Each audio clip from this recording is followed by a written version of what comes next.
चलिए शुरू करें। देखिएगा, विभाजन के दौरान हम क्या क्या चीजें केयर करते हैं। सबसे पहले एक कोशिका, क्या कोशिका चक्र याद है आप लोग को? ठीक है, वो कोशिका चक्र दिमाग में रखिएगा। कोशिका चक्र में हमने कहीं ना कहीं क्या देखा था कि एक कोशिका है, ठीक है।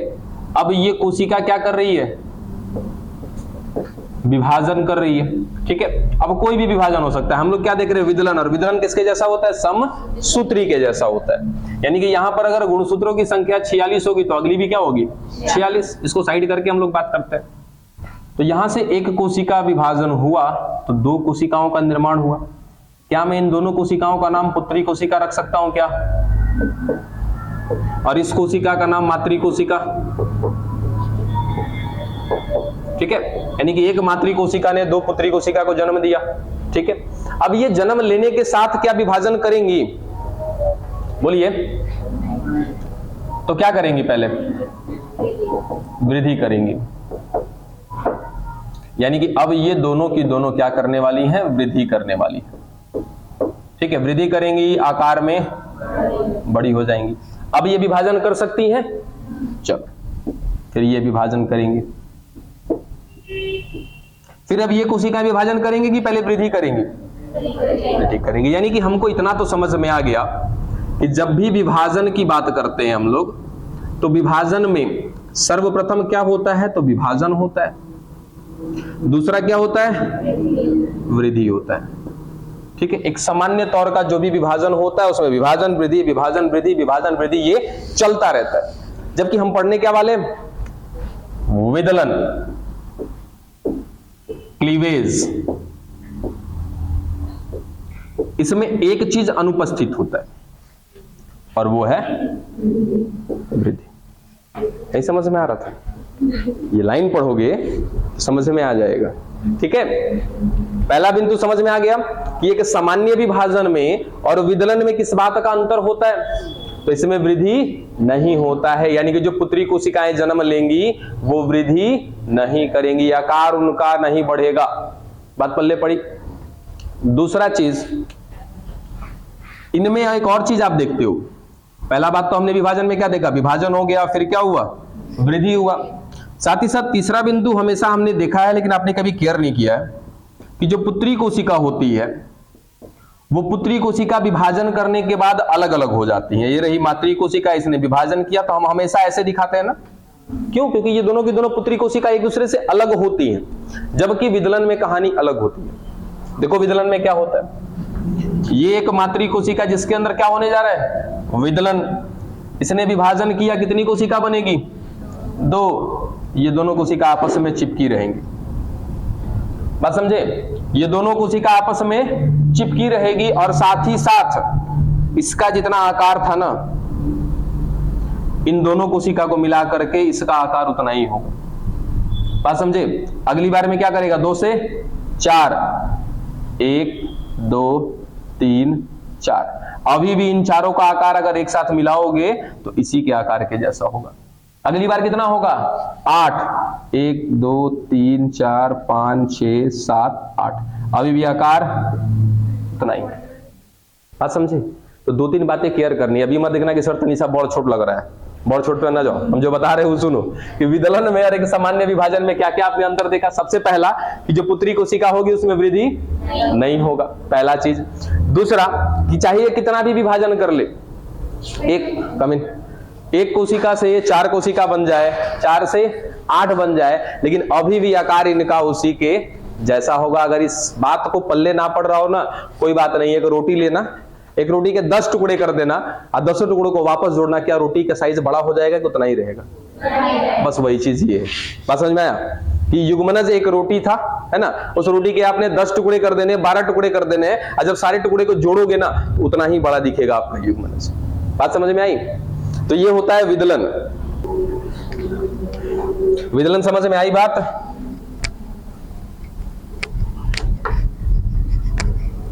विदलन में बनी हुई पुत्री कोशिका अलग नहीं होती है, एक दूसरे के साथ चिपकी हुई रहती है।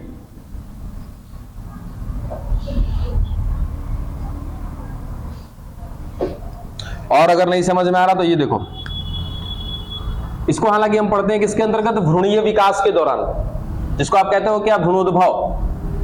क्या देख रहे हैं? विदलन। विदलन में क्या होगा कि हम बना चुके हैं क्या बच्चा? युग्मनज।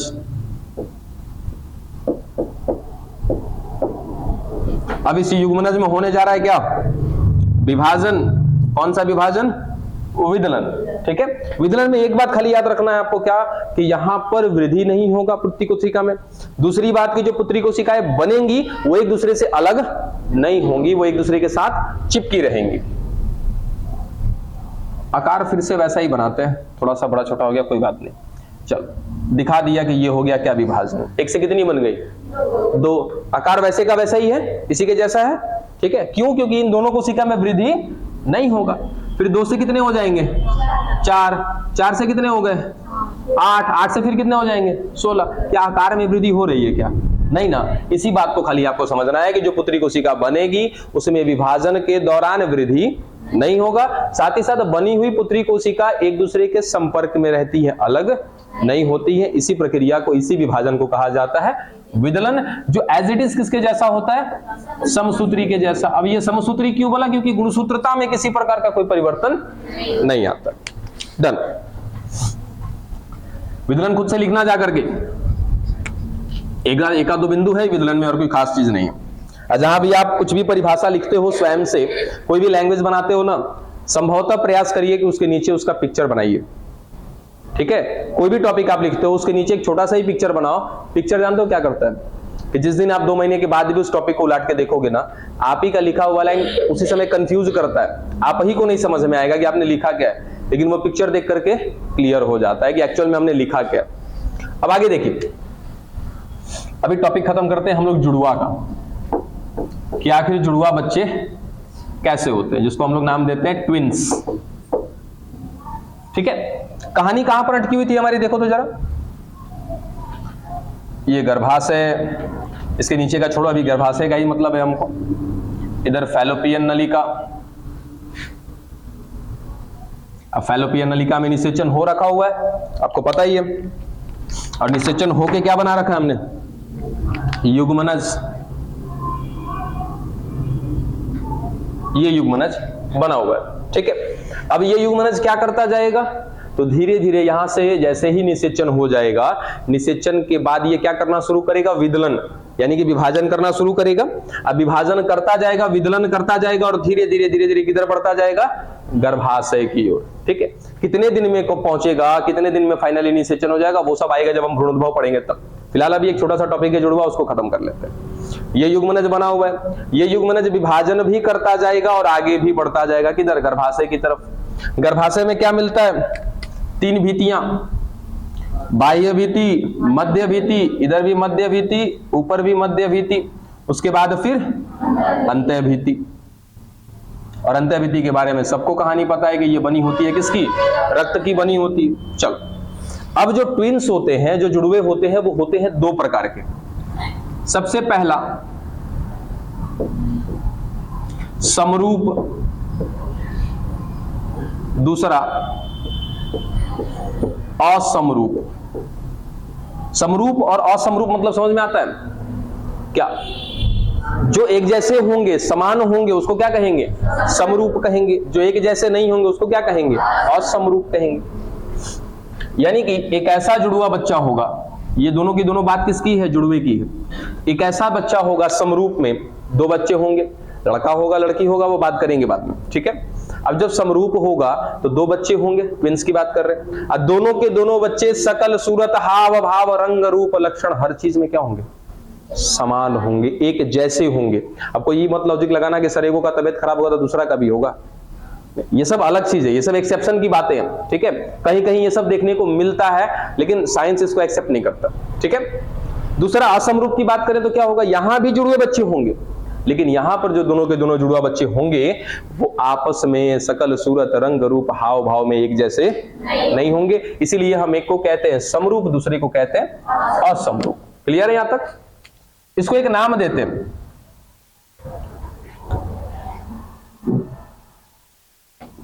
कौन सा टाइम है कॉल करने का? हाँ सर, क्लास में, बताइए जल्दी।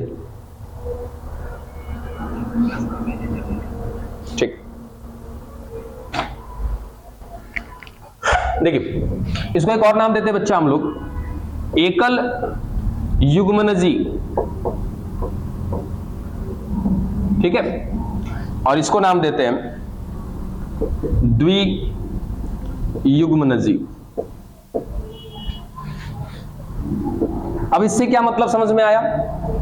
ये जो जुड़वा बच्चा होगा ये एक ही युग्मनज से बनेगा, और ये असमरूप वाले जो होंगे ये दो युग्मनज से बनेंगे, ठीक है। इसको इंग्लिश में कहते हैं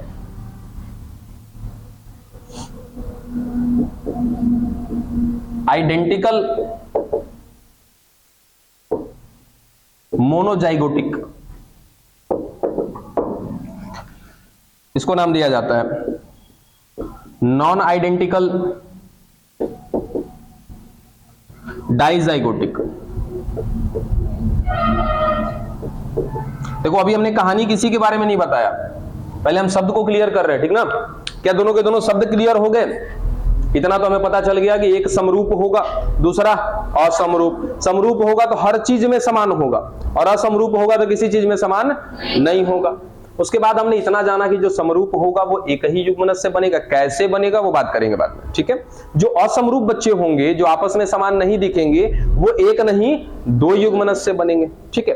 अब बारी बारी से पढ़ना चालू करते हैं दोनों को। अच्छा हाँ, देखो इसका कंडीशन भी बता देते हैं कि समरूप में जो दोनों बच्चे होंगे, दो बच्चे होंगे, ठीक है, दो कंडीशन होगा, या तो दोनों के दोनों बच्चे नर होंगे, या तो दोनों के दोनों बच्चे मादा होंगे, ठीक है। यानी कि दोनों बच्चे या तो लड़का हो सकता है और दोनों बच्चे या तो लड़की हो सकती है। इस वाले कंडीशन की मैं अगर बात करूं तो यहां पर तीन कंडीशन बनेगा। दोनों बच्चे लड़के हो सकते हैं, दोनों बच्चे लड़कियां हो सकती हैं, और दोनों बच्चे में एक लड़की और एक लड़का भी हो सकता है।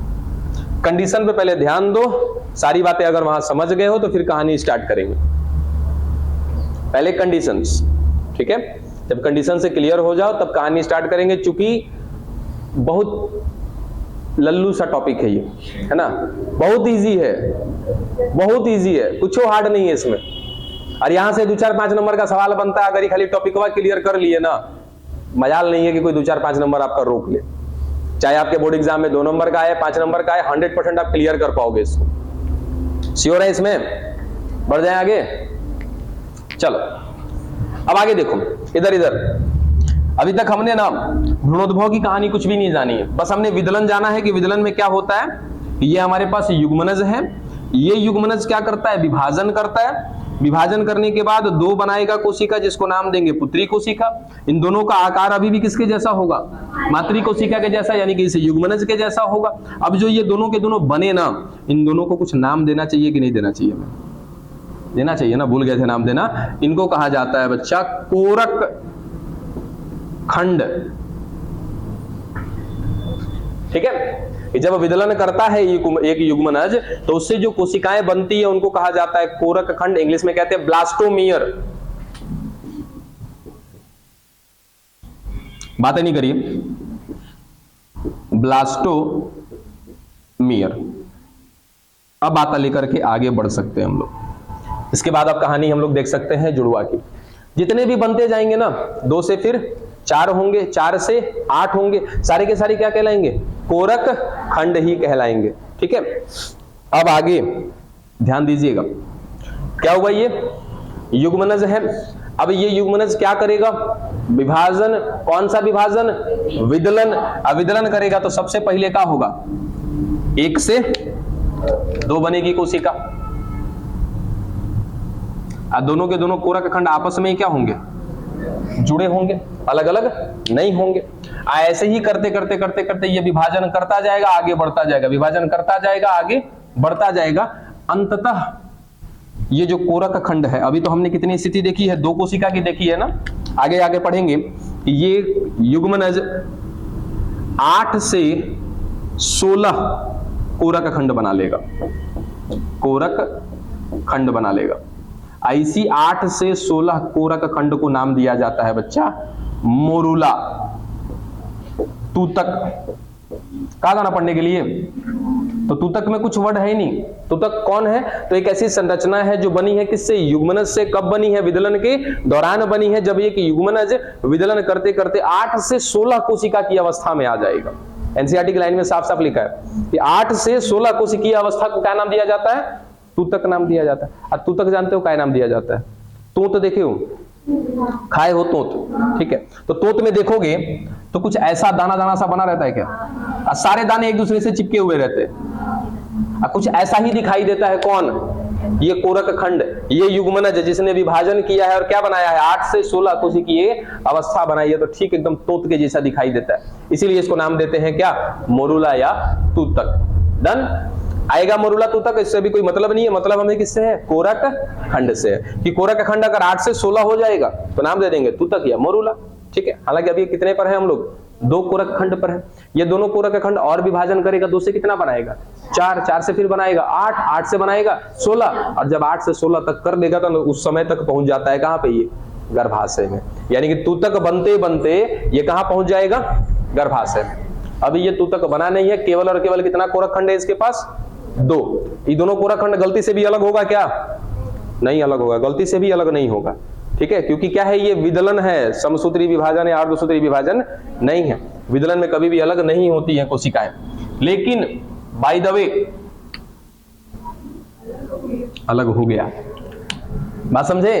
हुआ क्या कि ये कोरक खंड, ये देखो है तो एक साथ में, लेकिन अगली अवस्था जाते जाते ये क्या हो जाएगा कि दोनों का दोनों अलग हो जाएगा। इसका लक्षण ही नहीं है अलग होना, लेकिन फिर भी अलग हो गया।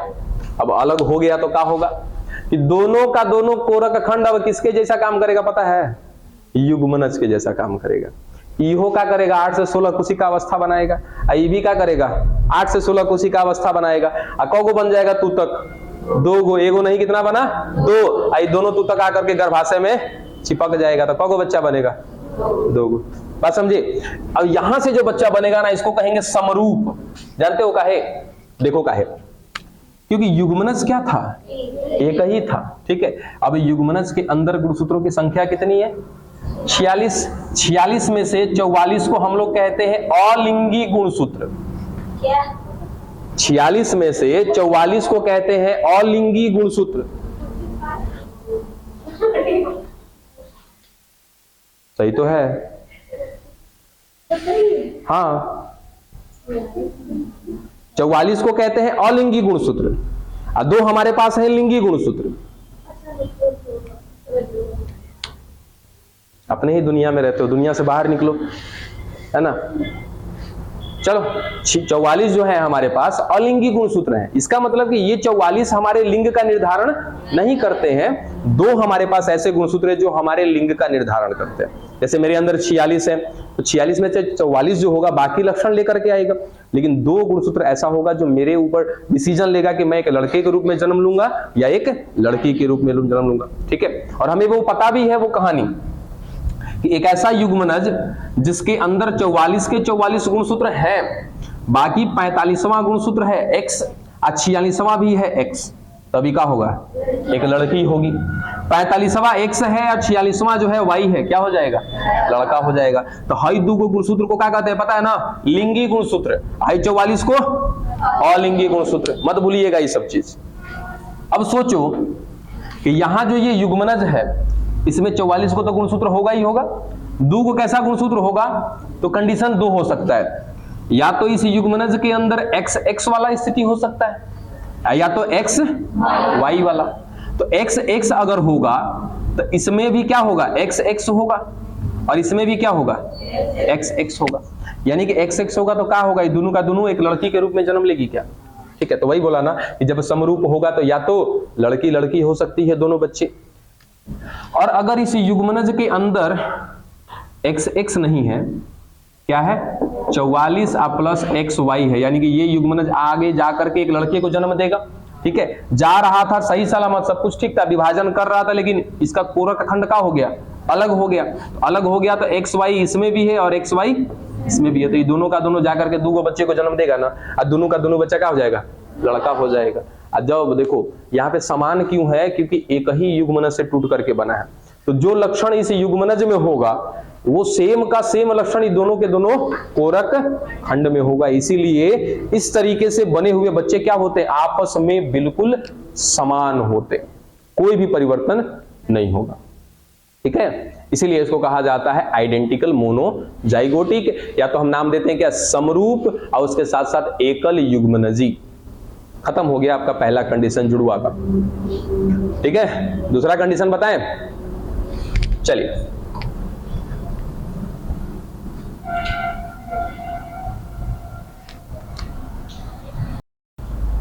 अब सुनो वापस। हमें पता है ना कि आर्त चक्र के दौरान जो मध्य दिन आएगा, उस मध्य दिन पर क्या होता है, अंडोत्सर्ग होता है। ठीक है, अंडोत्सर्ग होगा तो अंडाणु या द्वितीय कंडक निकल करके कहां जाएगा, फैलोपियन नलिका में जाएगा। ठीक है, और एक बात बताई थी आपको कि आर्त चक्र के दौरान जो अंडाशय से अंडाणु या फिर द्वितीय कंडक जो निकलते हैं, तो दो अंडाशय हैं, एक राइट में दूसरा लेफ्ट में, और हर महीने दोनों नहीं काम करते, एक एक काम करता है, अल्टरनेट काम करते हैं। अगर इस मंथ में सपोज अगर जनवरी में किसी महिला के अंदर राइट वाले अंडाशय ने काम किया है और इसने द्वितीय कंडक को निकाल करके राइट फैलोपियन नलिका में डाला है, तो अगले महीने फरवरी में राइट वाला काम नहीं करेगा, कौन काम करेगा, लेफ्ट वाला अंडाशय काम करेगा। यहां से द्वितीय कंडक निकलेगा, कहां जाएगा, फैलोपियन नलिका में।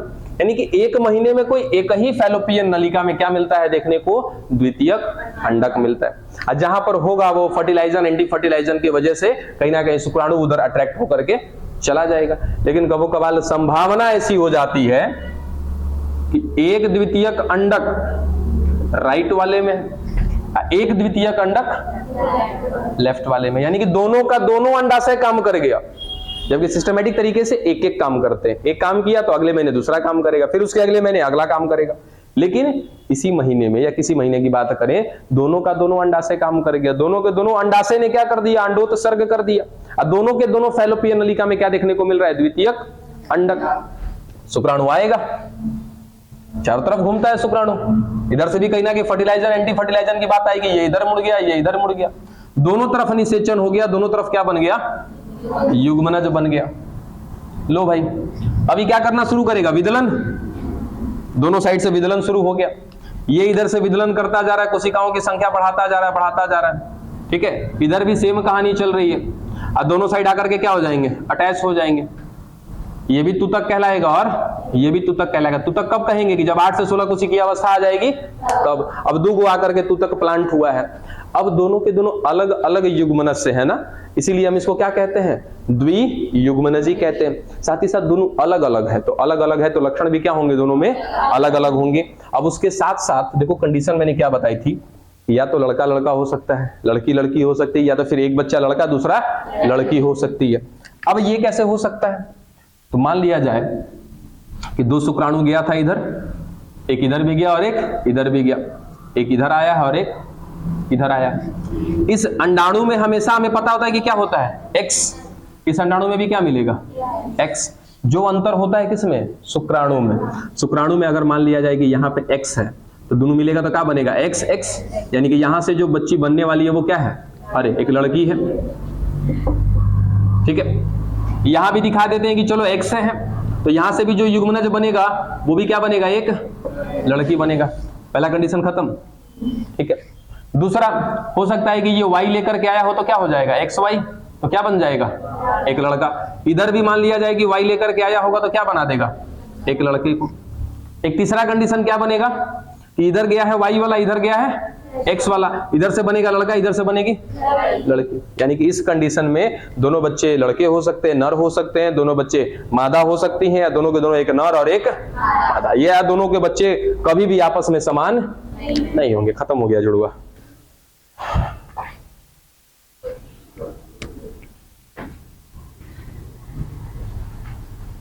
देखो यहां से सवाल आपके लिए ना जो ऑब्जेक्टिव बनेंगे वो इसी कंडीशन से बनते हैं कि किस कंडीशन में लड़का लड़का हो सकता है और किस कंडीशन में लड़का लड़की हो सकती है। तो दोनों का कंडीशन याद रखिएगा कि समरूप में क्या चांसेस बनते हैं और असमरूप में क्या चांस बनते हैं। अब दोनों स्थिति में बच्चा किस हद तक समान होगा ये बातें भी।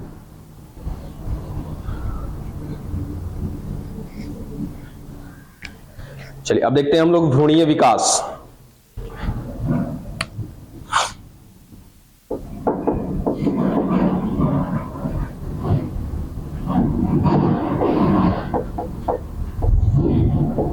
यानी इसको कहते हैं एम्ब्रियोनिक डेवलपमेंट, यानी कि जो बच्चा बनने वाला है वो किससे बनेगा, युग्मनज से बनेगा। तो कैसे कैसे उसके अंदर विकास होता है वो बातें देखो। हमारे पास क्या मिल चुका है, युग्मनज। ये युग्मनज आगे कुछ स्थिति ला सकता है जिस वजह से जुड़वा बच्चे पैदा हो सकते हैं, वो बातें भी आपने खत्म कर ली। अब ये युग्मनज क्या करता है, विभाजन करता है। कौन सा विभाजन, वो विदलन करता है। यहां से पहला बिंदु आप याद रखिएगा कि जो निषेचन होता है ना, ठीक है, निषेचन के पश्चात क्या बनता है, युग्मनज बनता है। ठीक है, तो हम ऐसा कह सकते हैं, दूसरे पॉइंट में याद रखिएगा कि निषेचन के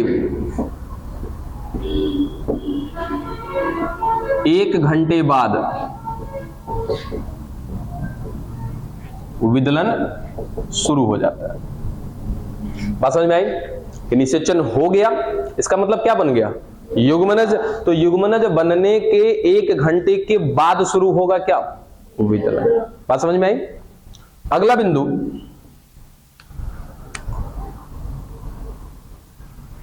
एक से 2 कोरक खंड बनने में, ठीक है, यानी कि ये हमारा युग्मनज, इस युग्मनज का जब विभाजन होगा, जब विदलन होगा, तो एक से क्या बनेगा, ये 2 बनेगा। इन दोनों को नाम दिया जाएगा क्या, कोरक खंड।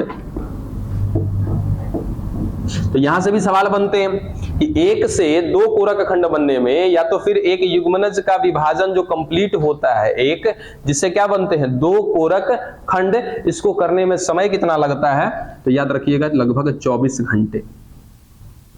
ठीक है, फिर अगले 24 घंटे में क्या होगा, 2 से 4, उसके अगले 24 घंटे में 4 से 8, ऐसे करते करते लगभग 7 से 8 दिन जाते जाते या उसके बाद क्या हो जाता है, अंतः रोपण हो जाता है, जिसको क्या कहते हैं, इम्प्लांटेशन।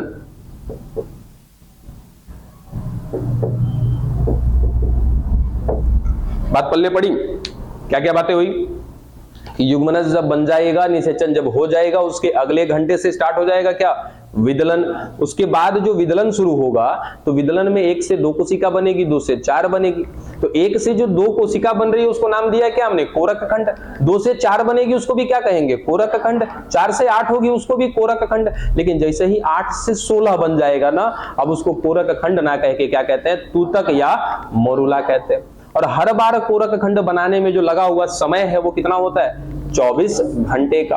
और अंततः लगभग 7 से 8 दिन जाते जाते ये मोरुला में बदल जाता है। ठीक है, अब मोरुला धीरे धीरे आगे बढ़ते बढ़ते बढ़ते बढ़ते जा करके अंतः गर्भाशय भित्ति के साथ जुड़ जाता है, और इसी प्रक्रिया को नाम देते हैं क्या, अंतः रोपण।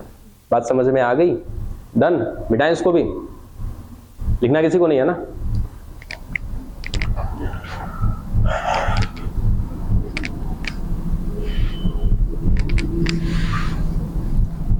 आगे देखो कि भाई विदलन शुरू हो गया।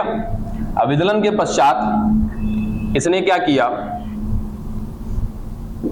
1 से 2, 2 से 4, 4 से 8 और फिर 8 से 16। तो जैसे ही ये 8 से 16 कोशिकीय अवस्था में आया, इसका नाम बदल दिया गया, तुरंत क्या कह दिया गया इसको, तूतक या तो मोरुला। अब देखो जरा मोरुला को देखते हैं।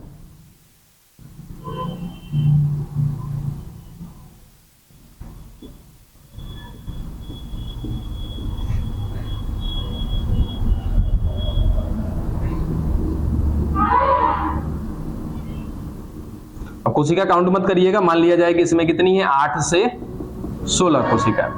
8 से 16 बोलने का मतलब कि 8 या 16 के बीच में कुछ ना कुछ स्थिति होगी। ठीक है, तो 8 से 16 कोशिकाएं हो गई। बीच में हमने कुछ खोखला सा जगह बनाया ना, इस खोखले से जगह को याद रखना बच्चा, नाम देते हैं कोरक गुहा। जहां भी हमें खोखला सा जगह मिलता है उसको क्या नाम दिया जाता है, गुहा। इसको कहते हैं ब्लास्टोसील, ब्लास्टोसील।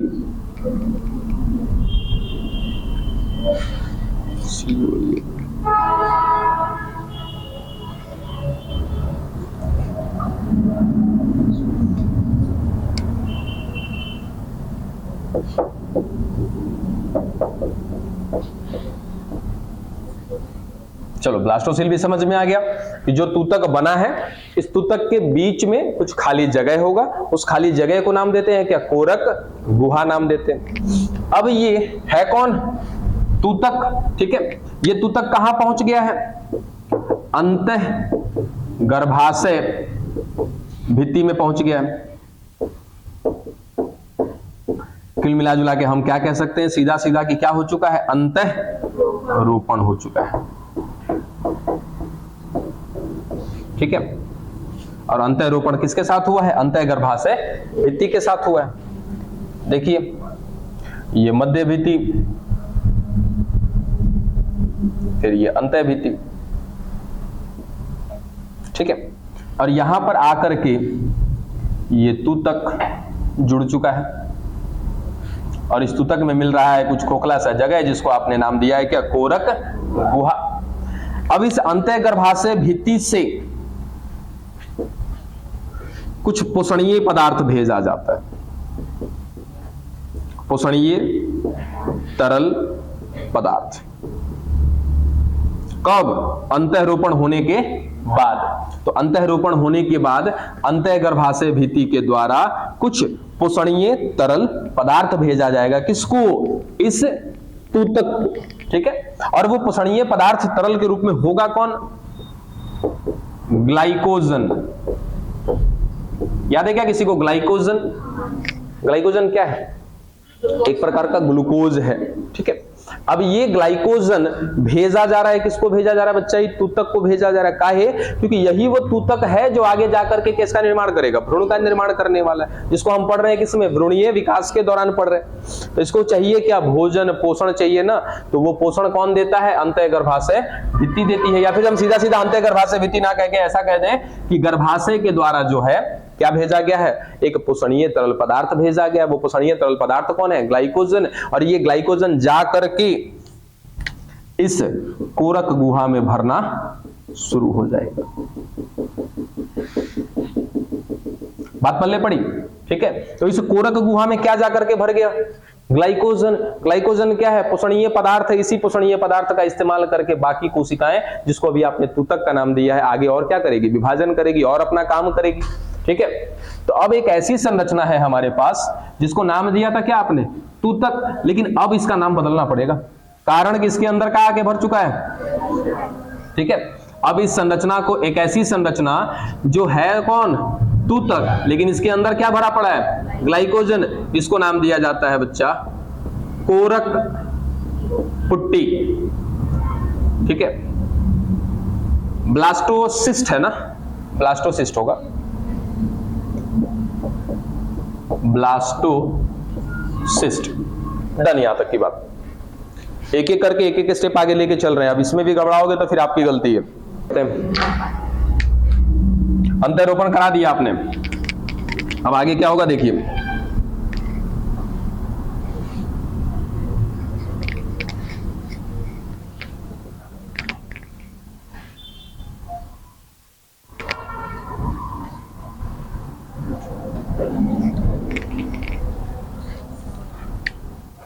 हमने अभी अभी देखा है क्या बाबू? कोरक पुट्टी। अंतिम संरचना क्या है? कोरक पुट्टी है। कोरक पुट्टी का मतलब क्या था? तो हम ऐसा कहें कि तूतक प्लस इसके अंदर मिलने वाला गुहा, जिसमें क्या भरा पड़ा होगा? ग्लाइकोजन। और ये ग्लाइकोजन किसने भेजा है? गर्भाशय। नहीं भेजेगा तो भाई पोषण नहीं मिलेगा, पोषण नहीं मिलेगा तो आगे का कार्यक्रम शुरू नहीं होगा। ठीक है, अब देखो ये गर्भाशय, गर्भाशय में मिल रहा है मध्य भित्ति, मध्य भित्ति के बाद अंतः भित्ति।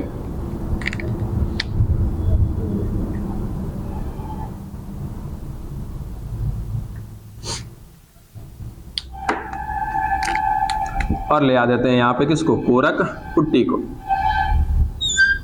भाई कोरक खंड यहाँ पे आ चुका था, यानी कि मोरूला आया था, और मोरूला में कहीं ना कहीं क्या मिल रहा था? एक गुहा, जिसके अंदर भरने लगा था क्या? ग्लाइकोजन। अब इसके अंदर जो कोशिकाएं हैं, किसकी बात कर रहे हैं बाबू? ध्यान देना इसको, कोरक पुट्टी की बात कर रहे हैं। ये हमारी कोरक पुट्टी है, ठीक है। अब इस कोरक पुट्टी में दो प्रकार की कोशिकाएं मिलेंगी, ठीक है। एक ऐसी कोशिका जो इस अंतःगर्भाशय भित्ति के नजदीक रखी होगी अपने आप को, इधर,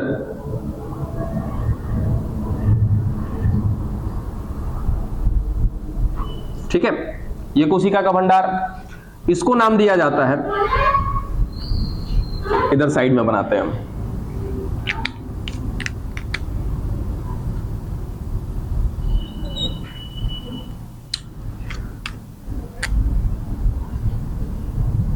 ये वही कोशिकाएं थी, लेकिन इन्होंने क्या किया, विभाजन करते गए इनकी कोशिका की संख्या बढ़ रही है, और इसमें मदद कौन कर रहा है, ये गर्भाशय। क्यों? क्योंकि ये क्या भेज रहा है, ग्लाइकोजन भेज रहा है।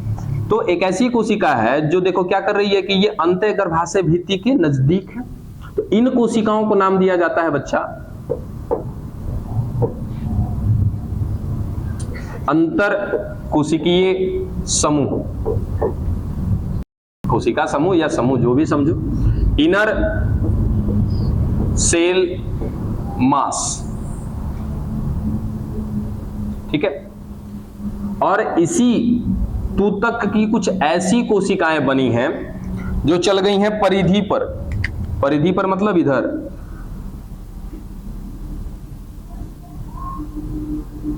समझे। तो इन कोशिकाओं को नाम दिया जाता है बच्चा पोष कोरक, इसको कहते हैं इंग्लिश में ट्रोफोब्लास्ट, यानी कि तूतक की वो कोशिकाएं जो परिधि पर हैं उनको नाम देते हैं पोष कोरक, वे कोशिकाएं जो कहां हैं, अंतःगर्भाशय भित्ति के नजदीक हैं, उनको नाम दिया जाता है अंतर कोशिकीय समूह या अंतर कोशिका समूह। ये अंतर कोशिका समूह आगे जाकर के निर्माण करेगी भ्रूण का, और वही भ्रूण आगे चल के किसके रूप में बदलेगा, शिशु के रूप में बदलेगा। चलो पता तो चल गया कि कौन इसमें से संरचना है जो बच्चे को जन्म देगी।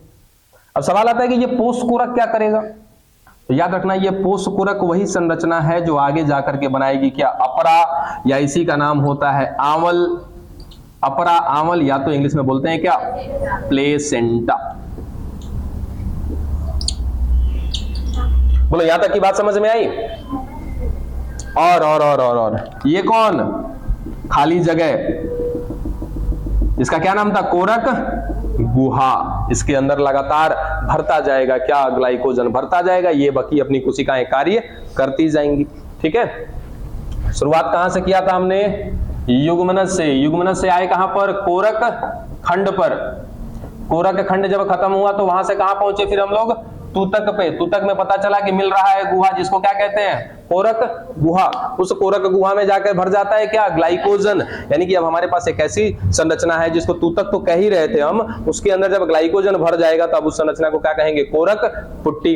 अब वो कोरक पुट्टी आकर के बैठ चुकी है कहां पर, अंतःगर्भाशय भित्ति के पास। अंतःगर्भाशय भित्ति में आने के बाद ही क्या बनती है, कोरक पुट्टी बनती है। क्यों? क्योंकि कोरक पुट्टी तो तब कहेंगे जब इसकी गुहा में क्या भर जाएगा, ग्लाइकोजन। और ग्लाइकोजन कौन देने वाला है, ग्लाइकोजन गर्भाशय। तो जैसे ही यहां पर आएगा एक तूतक, चिपकेगा अंतःगर्भाशय भित्ति से, ये गर्भाशय भित्ति क्या करेगी, इसको ग्लाइकोजन भेजना चालू करेगी, वो ग्लाइकोजन इसके अंदर भरना चालू हो जाएगा और इसको नाम दे देंगे कोरक पुट्टी। फिर इस ग्लाइकोजन का इस्तेमाल करके ये कोरक पुट्टी अपना और विभाजन करती है, और विभाजन करेगी। विभाजन करते करते कुछ ऐसी कोशिकाएं बना देता है जो गर्भाशय भित्ति के नजदीक होता है। तो जो नजदीक होगा उसको क्या नाम देते हैं, अंतर कोशिका समूह, इनर सेल मास। यही वे कोशिकाएं हैं जो आगे चल के और विभाजन करेंगे और क्या बनाएंगी, भ्रूण। वो भ्रूण आगे चल के बनाएगा एक शिशु को, एक बच्चे को। बाकी कुछ कोशिकाएं जो है इसके परिधि पर फैल जाती हैं, उनको नाम देते हैं क्या, पोष कोरक। ये पोष कोरक आगे जाके बनाने वाले हैं क्या, अपरा या आंवल, ठीक है, जिसको हम नाम देते हैं इंग्लिश में प्लेसेंटा। यही है वो अपरा या आंवल या प्लेसेंटा, जिसके अंदर एक बच्चा क्या रहता है, बंद रहता है। डन, यहां तक की बात। अभी आगे और भी है।